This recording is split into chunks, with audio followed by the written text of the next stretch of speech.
आनंद विश्व गुरुकुल परिवाराच्या वतीने तमाम नागरिकांना दीपावलीच्या हार्दिक शुभेच्छा। ही दीपावली आपल्या सगळ्यांना सुखसमृद्धीची जावो हीच ईश्वरचरणी प्रार्थना।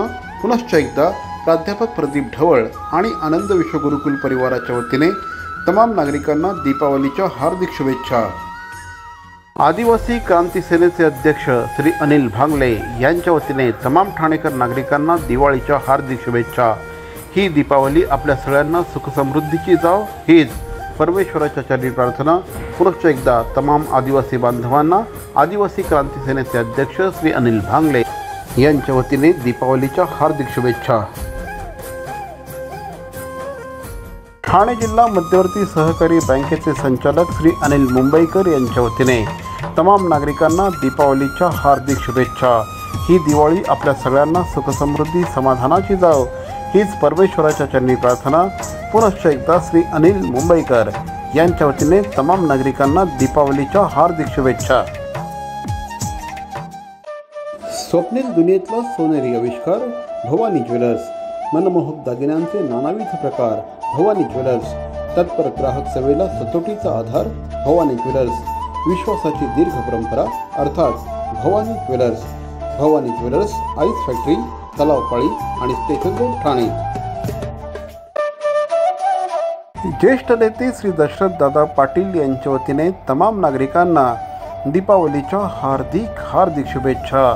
ही दीपावली आपल्या आयुष्यामध्ये सुख समाधान भरभराट आणि ऐश्वर्य संपन्नता घेऊन येऊ हीच परमेश्वराच्या चरणी प्रार्थना। पुनश्च एकदा श्री दशरथ दादा पाटील यांच्या वतीने तमाम नागरिकांना दीपावलीच्या हार्दिक शुभेच्छा।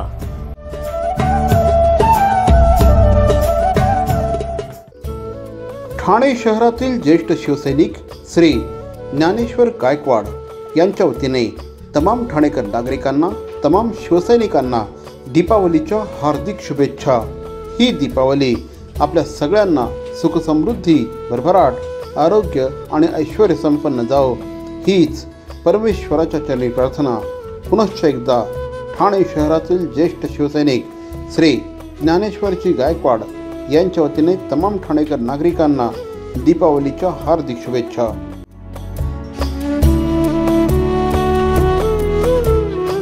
दिवाळीची मनसोक्त खरेदी करून जेवायला मी ठाणेकर मध्ये या। मी ठाणेकर नॉनव्हेज जेवणासाठी ठाण्यातील एक नंबर नाव मी ठाणेकर, घंटाळे मैदानामागे Thane.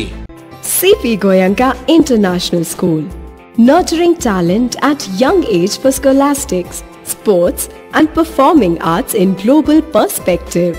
Proud to have world toppers and country toppers in 10th standard Cambridge examinations. Ranked the best emerging school by the Times of India for personality over percentage. CP Goenka is the intelligent choice. Thane शहरातील ख्यातनाम उद्योजक शिवसेनेचे उपविभाग प्रमुख श्री गणेश टाक यांच्या वतीने तमाम ठाणेकर नागरिकांना दीपावलीच्या हार्दिक शुभेच्छा। ही दिवाळी आपल्या सगळ्यांना सुखसमृद्धी समाधान आणि भरभराटीची जाव हीच ईश्वरचरणी प्रार्थना। पुनश्च एकदा श्री गणेश टाक यांच्या वतीने तमाम ठाणेकर नागरिकांना दीपावलीच्या हार्दिक शुभेच्छा। शिवसेनेचे कल्याण जिल्हा प्रमुख श्री गोपाळ लांडगे यांच्या वतीने तमाम ठाणेकर आणि कल्याणकर नागरिकांना दीपावलीच्या हार्दिक शुभेच्छा। ही दिवाळी आपल्या सगळ्यांना सुखसमृद्धी समाधानाची जाव हीच परमेश्वराच्या चरणी प्रार्थना। पुनश्च एकदा शिवसेना कल्याण जिल्हा प्रमुख श्री गोपाळजी लांडगे यांच्या वतीने तमाम ठाणेकर नागरिकांना दीपावलीच्या हार्दिक शुभेच्छा।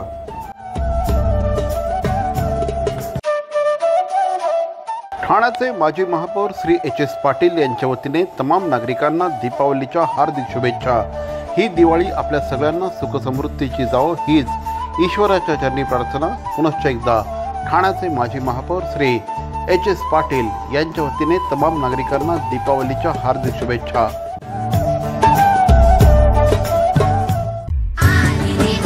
श्री प्रकाश कोटवानी यांच्या वतीने तमाम नागरिकांना दीपावलीच्या हार्दिक हार्दिक शुभेच्छा। प्रकाशांचा हा उत्सव आपलं आयुष्य मंगलमय सुमनांनी उजळून काढो हीच परमेश्वराच्या चरणी प्रार्थना।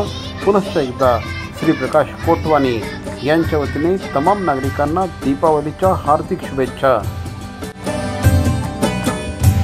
ठाणे शहरातील सुप्रसिद्ध सामाजिक कार्यकर्ते श्री जितेंद्र देवराज शर्मा यांच्या वतीने तमाम ठाणेकर नागरिकांना दिवाळीच्या लक्षावधी शुभेच्छा। दिव्यांचा हा उत्सव आपल्या आयुष्यामध्ये मंगलमय प्रकाश घेऊन येवो, आपलं आयुष्य सुख समाधानाने उजळून जावो या परमेश्वराकडे प्रार्थना। पुनश्च एकदा श्री जितेंद्र देवराज शर्मा यांच्या वतीने तमाम ठाणेकर नागरिकांना दीपावलीच्या लक्षावधी शुभेच्छा। कळवेकरांची पहिली पसंती अर्थात कळवा मध्यवर्ती ग्राहक सहकारी संस्था मर्यादित। कळवा मध्यवर्ती ग्राहक सहकारी संस्थेच्या वतीने तमाम ग्राहकांना आणि भागधारकांना दीपावलीच्या हार्दिक शुभेच्छा। ही दीपावली आपल्या सगळ्यांना सुख समृद्धीची जावो हीच परमेश्वराच्या चरणी प्रार्थना। पुनश्च एकदा कळवा मध्यवर्ती ग्राहक सहकारी संस्था मर्यादितच्या विद्यमान संचालकांच्या वतीने तमाम नागरिकांना आणि ग्राहकांना दीपावलीच्या हार्दिक शुभेच्छा।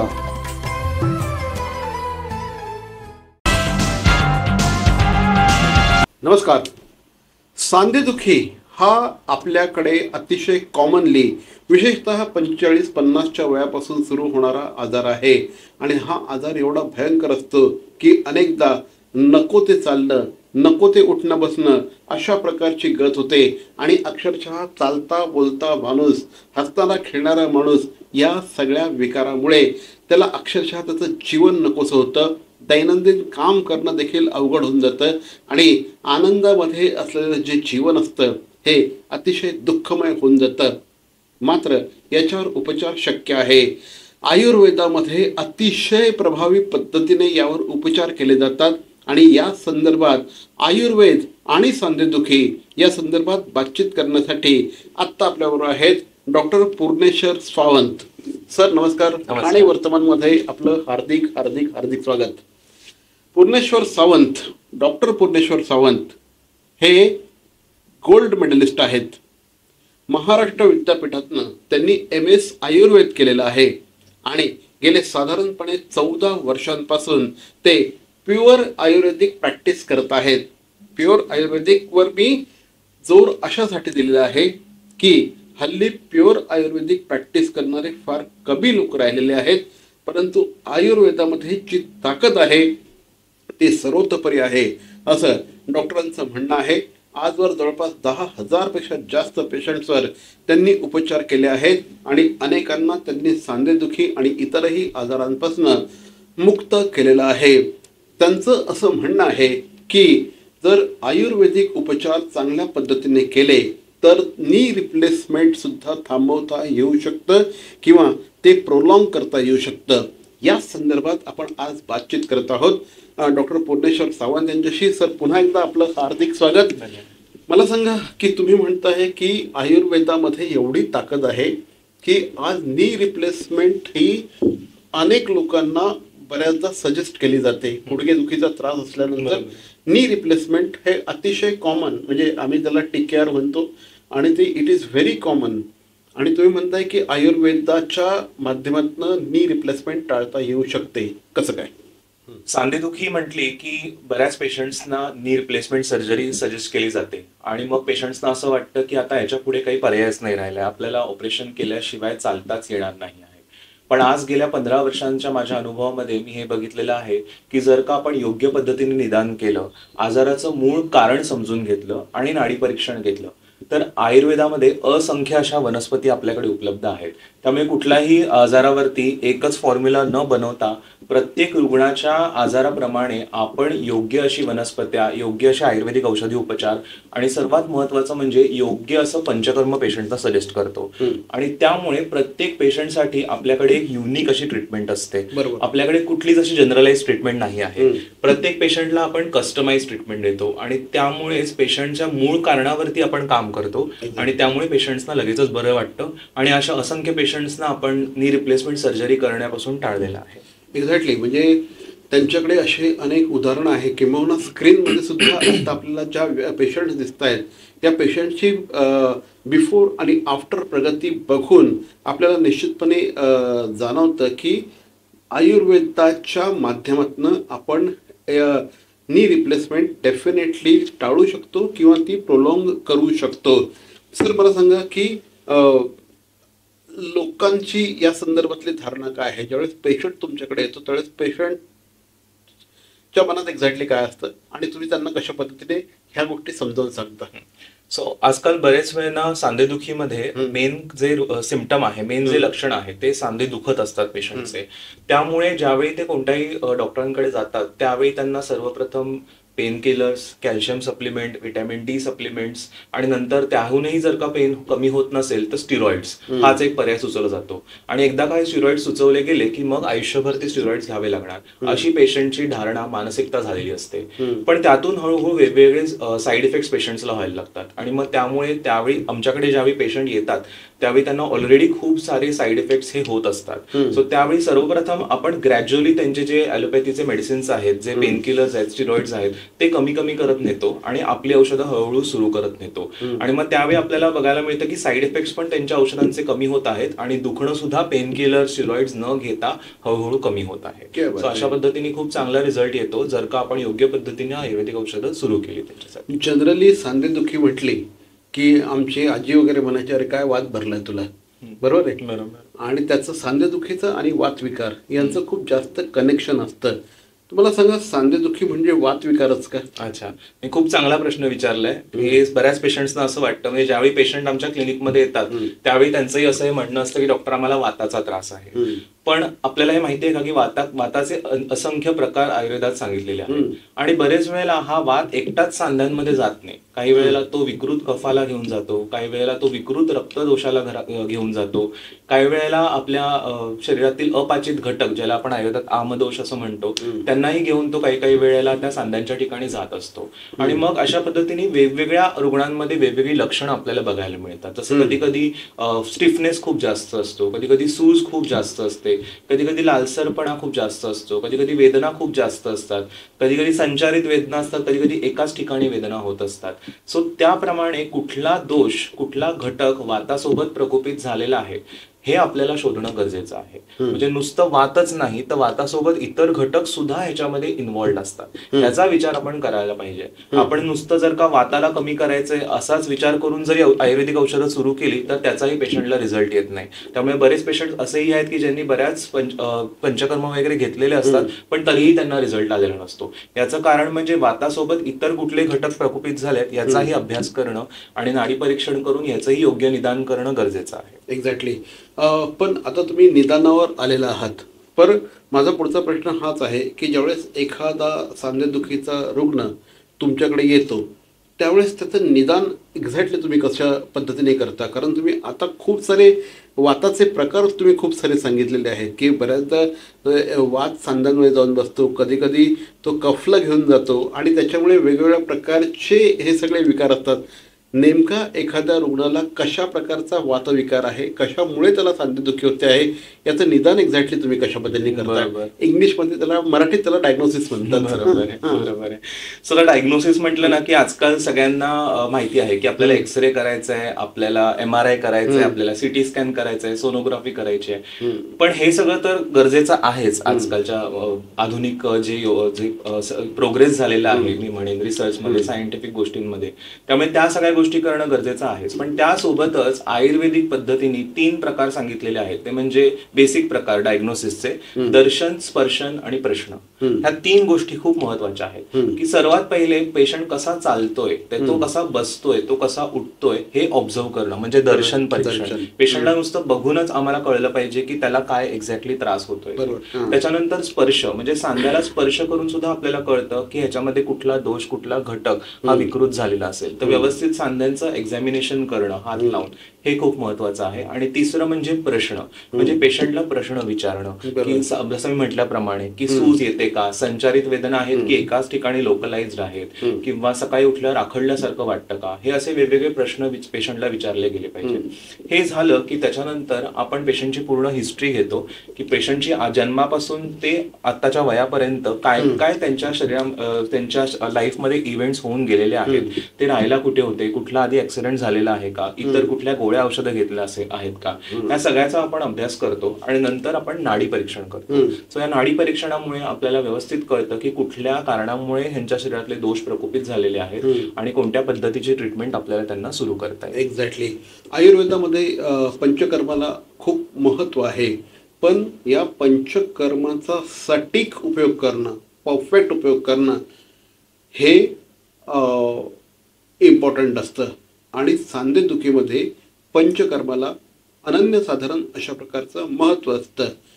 सर, कशा पद्धतीने पंचकर्म वर्कआउट होतं सांधेदुखीवर? बरोबर. सो पंचकर्माचा आजकाल तुम्ही म्हणालात तसं की खूप चांगला अनन्यसाधारण उपयोग आहे त्याचा सांधेदुखींमध्ये, आणि त्यामुळेच आज आपण बघतो की बऱ्याच ठिकाणी वेगवेगळे पॅकेजेस केलेले असतात पंचकर्माचे, की कुठलाही पेशंट आला तरी एक ठराविक फिक्स पॅकेज दिला जातो. पण तसं न करता योग्य निदान करून आपल्याला कुठला दोष पेशंटच्या शरीरात नक्की वाढलेला आहे, वातासोबत इतर कुठले घटक प्रकोपित झालेले आहे, पेशंटचं वय काय आहे, त्यांची हिस्ट्री काय आहे. उदाहरण द्यायचं तर आता स्त्रियांमध्ये जर का सांधेदुखी होत असेल तर त्यावेळी आपल्याला हॉर्मोनल इम्बॅलन्स, त्यांचा मेनोपॉजशी संबंधित इतर गोष्टी, तर ह्या सगळ्या गोष्टींचा सुद्धा विचार करावा लागतो. तर ह्या सगळ्या गोष्टींचा विचार करून आपल्याला हे ठरवावं लागतं की पेशंटला कोणतं पंचकर्म उपयुक्त ठरेल. पंचकर्म हे बेसिकली 5 वेगवेगळे कर्म असतात आणि त्याच्यासोबत इतरही अजून छोटे छोटे पंचकर्म आयुर्वेदात सांगितलेले आहेत. तर हे सगळेच पंचकर्मांचं पॅकेज बनवून एकाच वेळी पेशंटला न देता त्यांना नक्की कोणत्या पंचकर्माची गरज आहे अशा 1 ते 2 पंचकर्मांचा आपण अभ्यास करतो की याच्यातल्या कुठल्या पंचकर्माचा पेशंटला सर्वात जास्त फायदा होईल आणि तीच पंचकर्म आपण पेशंटना औषधांसोबत सजेस्ट करतो. कुठल्या सांधेदुखीसाठी कुठले साधारणपणे पंचकर्म वापरले जातात? कारण डॉक्टरांशी बोलत असताना त्यांनी मगाशी सांगितलं होतं की काहीतरी 2च पंचकर्म तुम्ही यासाठी वापरत असतात. कुठल्या पंचकर्माचा वापर करतात आणि त्याचा उपयोग कशा पद्धतीने? बरोबर आहे. सो मगाशी म्हटल्याप्रमाणे वाताचा जोर तर या आहेच सांधेदुखीमध्ये, तर त्याच्यासाठी म्हणून बस्ती हे पंचकर्म खूप उपयुक्त ठरतं. सो बस्तीमधून आपल्या शरीरात वाढलेल्या आणि प्रकोपित झालेल्या सर्वांगीण वाताचा आपण जो क्षय आहे तो करायला सुरुवात करतो. आणि त्याच्याच सोबत आपण इतरही पंचकर्म ह्याच्यासाठी वापरतो. तर त्याच्यामध्ये पिंडस्वेद हे खूप छान पंचकर्म आहे, ज्याच्यामध्ये आपण भाताची पोटली बनवून औषधी काड्यात त्याला बुडवून त्याच्याने आपण पेशंटच्या सांध्यांना शेक देतो. सो ह्याच्याने जे मसल स्टिफनेस आलेलं आहे ते कमी कमी होऊन जातं. सांध्यांची जी झीज झालेली आहे ती पण हळूहळू कमी व्हायला लागते. आणि ह्याच्यासोबतच इतर वेगवेगळे पंचकर्म आहे, जसं की लीच थेरपी किंवा जलौका आहे, त्यांचा आपण वापर करून घेऊ शकतो. कटिबस्ती आहे, मन्याबस्ती आहे, ज्याच्यामध्ये आपण उडदाची पळी बनवून तिथे काही वेळासाठी गरम तेल त्या सांध्यावरती काही वेळासाठी धरून ठेवतो. सो अशा वेगवेगळ्या पंचकर्मांचा आपल्याला या केसमध्ये फायदा होतो सांधेदुखीमध्ये. अनेक आजपर्यंत सरांनी जवळपास 10,000 पेक्षा जास्त रुग्णांवर उपचार केलेले आहेत. अनेक सक्सेस स्टोरीज आहेत. सर, साहजिकच काही सक्सेस स्टोरी तुम्ही आमच्या लोकांबरोबर शेअर करा, व्ह्युअर्स बरोबर शेअर करा अशी विनंती आहे. सो म्हटल्याप्रमाणे नी रिप्लेसमेंट सर्जरीचे तर आजपर्यंत आपल्या क्लिनिकमध्ये आलेल्या कुठल्याही पेशंटला आपण नी रिप्लेसमेंट हे सजेस्ट केलेले नाही आहे. आणि आज जे सगळे पेशंट्स आपले व्यवस्थित ट्रीटमेंट घेऊन त्यांचं दैनंदिन जीवन व्यवस्थित सुरू आहे. सो त्याचबरोबर आपल्याकडे काही फॉरेनचे पेशंट सुद्धा आहेत. ओके, सो तिथूनही त्यांना त्यांचं जे रुटीन होतं ते पूर्णपणे अफेक्ट झालेलं होतं, पण तिकडे त्यांना कुठली योग्य ट्रीटमेंट अशी मिळत नव्हती आणि त्यांना स्टिरॉइड्स घेणं हे सजेस्ट केलेलं होतं म्हणजे आयुष्यभरासाठी, आणि त्याचे खूप साईड इफेक्ट्स त्यांना यायला सुरुवात झालेली होती. सो आपली औषधं सुरू केल्यावर 3 महिन्यामध्ये त्यांचं जे दुखणं आहे ते पूर्णपणे कमी झालेलं आहे, सूज कमी झालेली आहे आणि आता त्यांचं रिमॅटॉइड आर्थरायटिसचे पेशंट होते, त्यामुळे त्यांची RA टेस्ट सुद्धा पॉझिटिव्ह येत होती, तर ती सुद्धा आता निगेटिव्ह आलेली आहे. सो सगळे रिपोर्ट सुद्धा आता त्यांचे ही रुमॅटॉइड आर्थरायटिसची टेस्ट असते, ज्याला आपण RA फॅक्टर असं म्हणतो. म्हटल्याप्रमाणे की आयुर्वेदानुसार आपण त्याचं निदान जे आहे ते आम वात असं करतो. म्हणजे म्हटल्याप्रमाणे दरवेळीच वात असं नाही, तर ह्या केसमध्ये आम म्हणजे आपल्या शरीरातले अपाचित घटक हे त्या ठिकाणी जमा झालेले असतात. सो त्याच्यासाठी वेगळ्या पद्धतीची ट्रीटमेंट आपल्याला करायला. एक्झॅक्टली. हे जरी असलं तरीही सांधेदुखी होऊच नये किंवा झालेली सांधेदुखी आटोक्यात यावी या दृष्टिकोनातून आयुर्वेद काही पथ्य सांगतं का? नक्कीच. सो आयुर्वेदामध्ये निदान परिवर्जन हे सगळ्यात महत्वाची गोष्ट सांगितलेली आहे आणि प्रिव्हेन्शन हे नेहमीच आयुर्वेदाचं धोरण आहे की आपल्याला कुठलाही आजार कसा काय टाळता येईल ह्याच्यावर आयुर्वेदाने नेहमीच भर दिलेला आहे.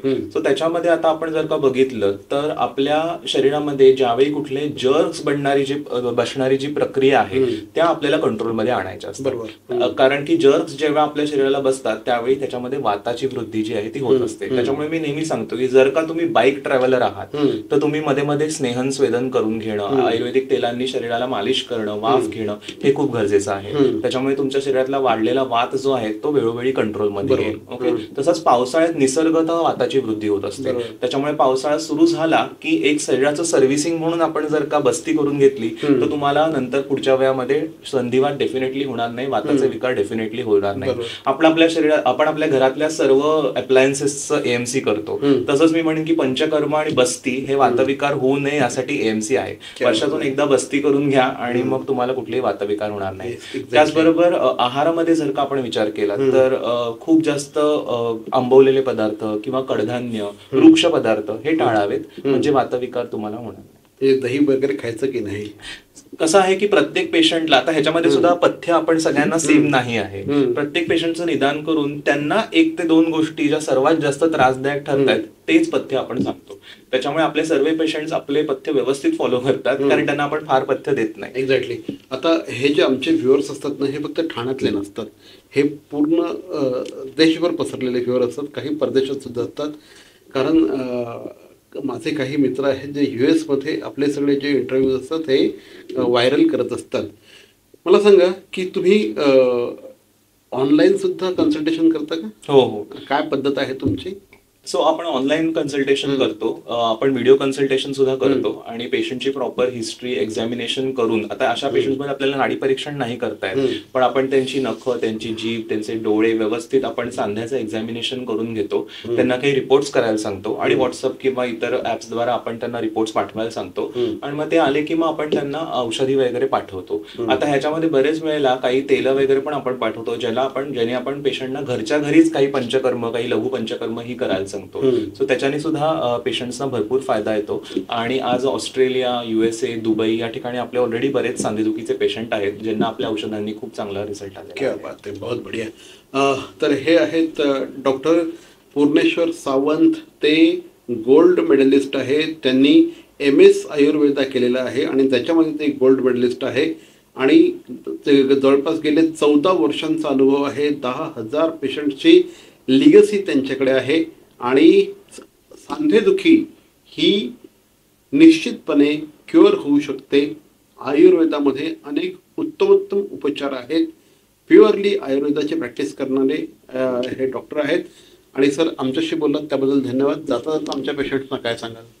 सो सांधेदुखी जर का तुम्हाला त्रास होत असेल तर ऑपरेशन हाच पर्याय आहे. हे सर्वप्रथम ही मानसिकता जी आहे ती आपल्याला बदलायला हवी आणि आयुर्वेदिक पद्धतीने हा आजार पूर्णपणे बरा होऊ शकतो. फक्त योग्य तसं निदान आपल्याला करता आलं पाहिजे आणि सांगितलेली पथ्य आणि औषधी उपचार व्यवस्थित घेतलात तर सांधेदुखीवर तुम्ही नक्कीच मात करू शकाल. So thank you very much doctor, आणि आमच्याशी बोललात त्याबद्दल. आय होप की तुम्हाला आजचा हा इंटरव्ह्यू निश्चितपणे व्हॅल्युएबल वाटला असणार. जर तुम्हाला सुद्धा सांधेदुखीसारखा त्रास असेल तर कृपया दुर्लक्ष करू नका. स्क्रीनवर क्रमांक दिलेले आहेत, त्या क्रमांकांवर डॉक्टरांशी तुम्ही थेट संपर्क साधू शकता. ऑफकोर्स त्यांची अपॉइंटमेंट घ्यावी लागते कारण he is very busy. So निश्चितपणे त्यांच्या जर कुठल्याही प्रकारचा सांधेदुखीशी संबंधित विकार असतील तर सरांशी डेफिनेटली संपर्क साधा. सर, आमच्याशी बोललात त्याबद्दल धन्यवाद. थँक्यू. ठाणे महानगरपालिकेच्या शिक्षण मंडळाचे माजी अध्यक्ष श्री सुरेशजी गडा यांच्या वतीने तमाम ठाणेकर नागरिकांना दीपावलीच्या हार्दिक शुभेच्छा. ही दिवाळी आपल्या सगळ्यांना सुखसमृद्धी, समाधान, आरोग्य, ऐश्वर आणि भरभराटीची जाव हीच परमेश्वराच्या चरणी प्रार्थना. पुनश्च एकदा श्री सुरेश गडा यांच्या वतीने तमाम नागरिकांना दीपावलीच्या हार्दिक शुभेच्छा. श्री सुरेश शेट्टी आणि परिवाराच्या वतीने तमाम नागरिकांना दीपावलीच्या हार्दिक शुभेच्छा. ही दिवाळी आपल्या सगळ्यांना सुखसमृद्धीची जाव हीच परमेश्वराच्या चरणी प्रार्थना.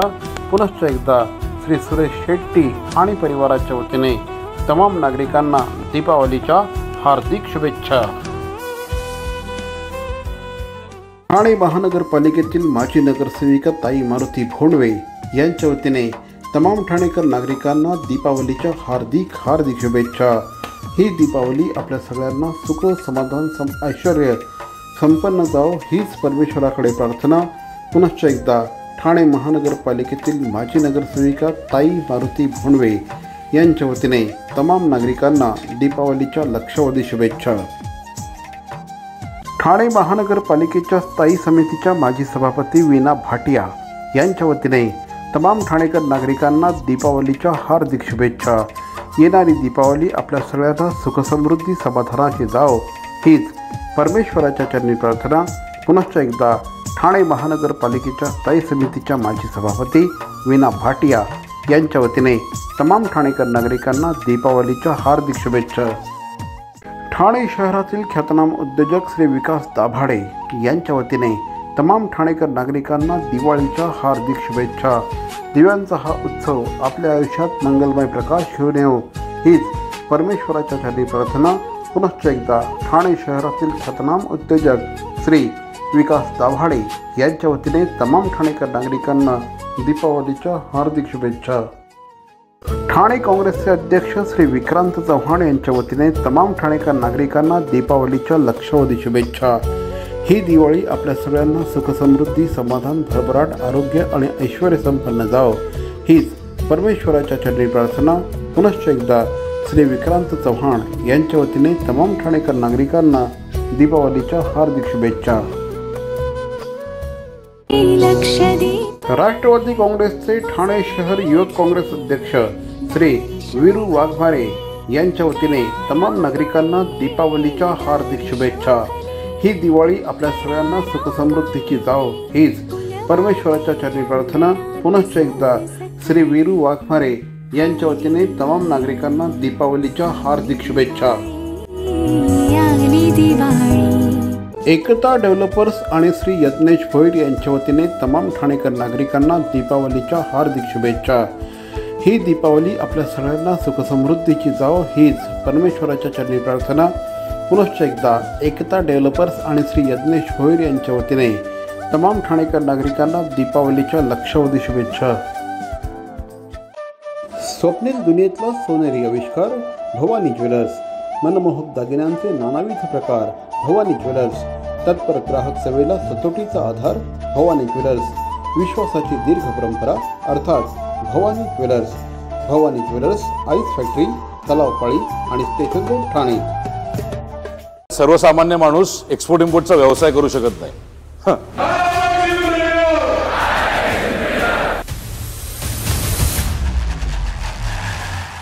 19,000 पेक्षा जास्त मराठी एक्सपोर्टर इम्पोर्टर घडवलेत उद्यमी महाराष्ट्राने। कसं त्यांनी जो निर्णय घेतला तो तुम्ही पण घ्या।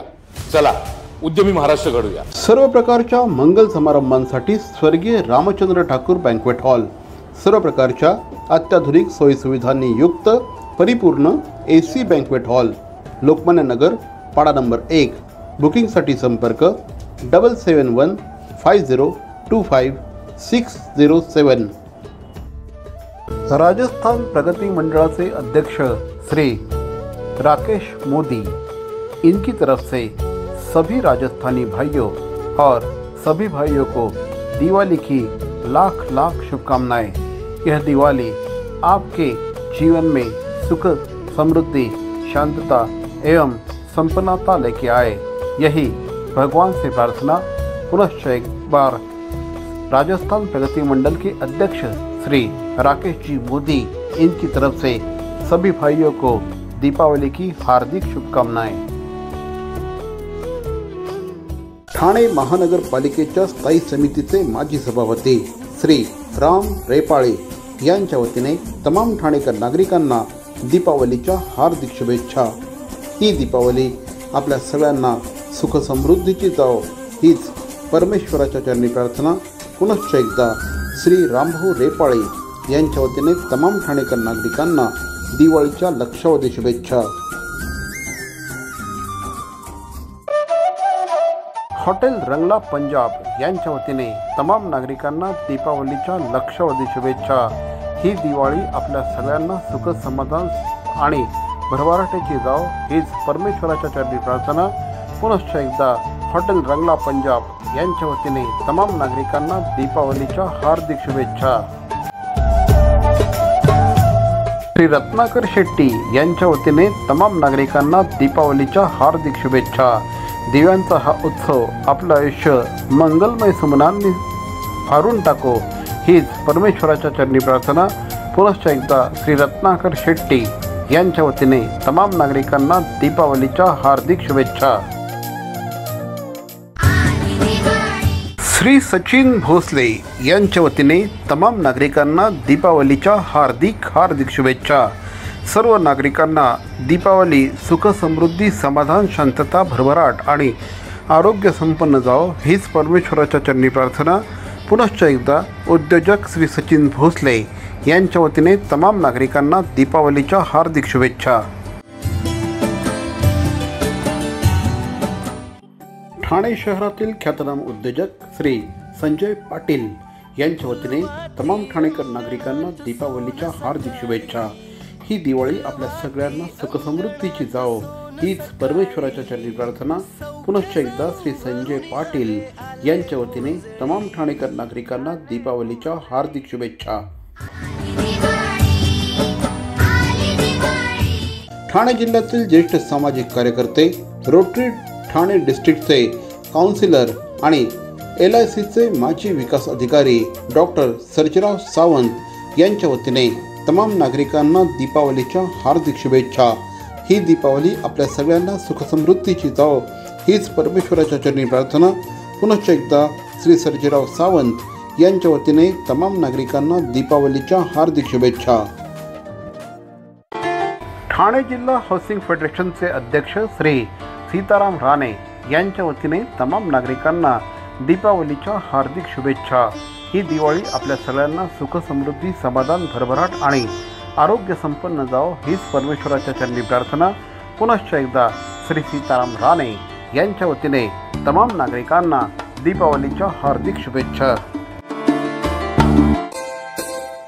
ठाणे शहरातील ज्येष्ठ सामाजिक कार्यकर्ते श्री सुनील सुरोसे यांच्या वतीने तमाम नागरिकांना दीपावलीच्या हार्दिक शुभेच्छा। ही दिवाळी आपल्या सगळ्यांना सुख समृद्धीची जावो हीच परमेश्वराच्या चरणी प्रार्थना। पुनश्च एकदा श्री सुनील सुरोसे यांच्या वतीने तमाम नागरिकांना दीपावलीच्या हार्दिक शुभेच्छा। सर्व नागरिकांना आवाहन करण्यात येत आहे की सध्या डासांमार्फत पसरणाऱ्या डेंग्यू या आजाराचा प्रसार रोखण्यासाठी प्रत्येकाने पुढील प्रमाणे कार्यवाही करावी। डेंग्यू आजार एडिस इजिप्ती हा डास चावल्याने होतो। या डासांची पैदास साचलेल्या किंवा साचवलेल्या स्वच्छ पाण्यामध्ये होते। 8 दिवसांपेक्षा जास्त दिवस पाणी उघडे व साचून राहिल्यास त्यात डास अंडी घालतात। अंड्यांच्या अळ्या तयार होऊन पुढे डास तयार होतात। यासाठी आपल्या घरातील पाणी साठे उदाहरणार्थ बॅरल्स, पिंपे, टाक्या, हौद, रांजणे इत्यादी दर आठवड्याला रिकामे करून घासून पुसून कोरडे करून पुन्हा भरावे। 1 दिवस कोरडा दिवस म्हणून पाळावा। पाणी साठ्यांना घट्ट झाकणे बसवावीत किंवा जुनी साडी, चादर, धोतर यांनी बांधून झाकून ठेवावीत म्हणजे डास त्यात जाऊन अंडी घालणार नाहीत। घराच्या गच्चीवर, आजूबाजूला, अंगणात कोठेही पाणी साचू देऊ नये। भंगार सामान उघड्यावर टाकू नये। उदाहरणार्थ टायर्स, प्लास्टिक सामान, कुंड्या, टाकाऊ वस्तू इत्यादी। अशा सामानात पावसाचे पाणी साठून त्यात डेंग्यूच्या डासांची पैदास होते। घरातील कूलर्स, फ्रीजच्या पाठीमागील ट्रे हे देखील वेळोवेळी कोरडे करावेत। लक्षात ठेवा, नुसत्या फवारणीने डास घनता कमी होत नाही, तर त्यासाठी डास पैदास ठिकाणे नष्ट करणे ही आपल्या सर्वांची जबाबदारी आहे। कोणताही ताप अंगावर न काढता जवळच्या शासकीय रुग्णालयात मोफत औषधोपचार घ्या। अशा प्रकारे नागरिकांनी सहकार्य केल्यास डेंग्यूचा प्रसार रोखणे सहज शक्य आहे।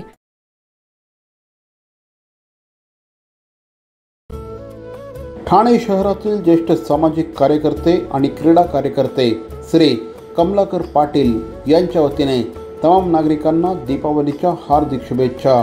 ही दिवाळी आपल्या सगळ्यांना सुख समृद्धी भरभराटीची जावो, आरोग्यदायी जावो हीच ईश्वरचरणी प्रार्थना। पुन्हा एकदा श्री कमलाकर पाटील यांच्या वतीने तमाम ठाणेकर नागरिकांना दीपावलीच्या हार्दिक शुभेच्छा।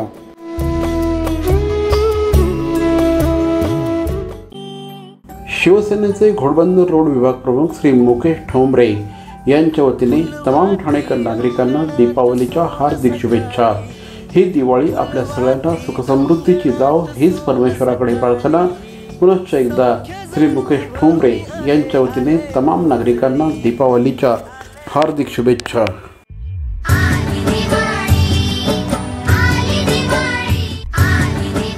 माजी नगरसेवक श्री प्रकाश बर्डे यांच्या वतीने तमाम ठाणेकर नागरिकांना दीपावलीच्या हार्दिक शुभेच्छा. ही दिवाळी आपल्या सगळ्यांना सुखसमृद्धीची जाव हीच ईश्वरचरणी प्रार्थना. पुनश्च एकदा माजी नगरसेवक श्री प्रकाश बर्डे यांच्या वतीने तमाम ठाणेकर नागरिकांना दीपावलीच्या हार्दिक शुभेच्छा. ठाणे महानगरपालिकेतील माजी नगरसेवक श्री प्रकाश शिंदे यांच्या वतीने तमाम नागरिकांना दीपावलीच्या हार्दिक शुभेच्छा. ही दीपावली आपल्या सगळ्यांना सुखसमृद्धीची जाव हीच परमेश्वराच्या चरणी प्रार्थना. पुनश्च एकदा श्री प्रकाश शिंदे यांच्या वतीने तमाम नागरिकांना दीपावलीच्या हार्दिक शुभेच्छा. माजी नगरसेविका राधाबाई जाधवर आणि श्री प्रशांत जाधवर यांच्या वतीने तमाम ठाणेकर नागरिकांना दीपावलीच्या हार्दिक शुभेच्छा. ही दिवाळी आपल्या सगळ्यांना सुखसमृद्धीची जाव भरभराटीची जाव हीच ईश्वरचरणी प्रार्थना. पुनश्च एकदा तमाम नागरिकांना माजी नगरसेविका राधाबाई जाधवर आणि श्री प्रशांत जाधवर यांच्या वतीने दीपावलीच्या हार्दिक शुभेच्छा. ठाणे महानगरपालिकेचे माजी नगरसेवक माजी सभागृह नेते श्री राजन किने आणि माजी नगरसेविका अनिता किने यांच्या वतीने तमाम नागरिकांना दीपावलीच्या हार्दिक शुभेच्छा. ही दिवाळी आपल्या सगळ्यांना सुखसमृद्धीची जाव हीच ईश्वरचरणी प्रार्थना. पुनश्च एकदा श्री राजन किने आणि सौ अनिता राजन किने यांच्या वतीने तमाम नागरिकांना दीपावलीच्या हार्दिक शुभेच्छा.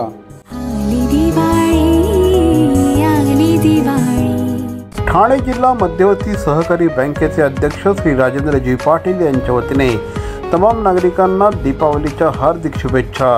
ही दीपावली आपल्या सगळ्यांना सुखसमृद्धी समाधान शांतता भरभराटीची जाव हीच परमेश्वराच्या चरणी प्रार्थना. पुनश्च एकदा श्री राजेंद्रजी पाटील यांच्या वतीने तमाम नागरिकांना दीपावलीच्या हार्दिक शुभेच्छा. ठाणे महानगरपालिकेच्या शिक्षण मंडळाचे माजी सदस्य श्री राजेश जाधव यांच्या वतीने तमाम ठाणेकर नागरिकांना दीपावलीच्या हार्दिक शुभेच्छा. दिव्यांचा हा उत्सव आपल्या आयुष्यामध्ये मंगलमय पहाट घेऊ देव आपलं आयुष्य सुखसमाधानाच्या दिव्य प्रकाशाने उजळून जावं हीच परमेश्वराच्या चरणी प्रार्थना.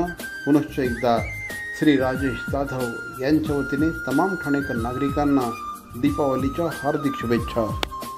भारतीय जनता पार्टीचे ठाणे उपाध्यक्ष श्री राजेश मडवी आणि माजी नगरसेविका प्रतिभा राजेश मडवी यांच्या वतीने तमाम ठाणेकर नागरिकांना दीपावलीच्या हार्दिक शुभेच्छा. ही दिवाळी आपल्या सगळ्यांना सुखसमृद्धीची जाव हीच परमेश्वराकडे प्रार्थना. पुनश्च एकदा श्री राजेश मडवी आणि सौ प्रतिभा राजेश मडवी यांच्या वतीने तमाम नागरिकांना दिवाळीच्या हार्दिक शुभेच्छा.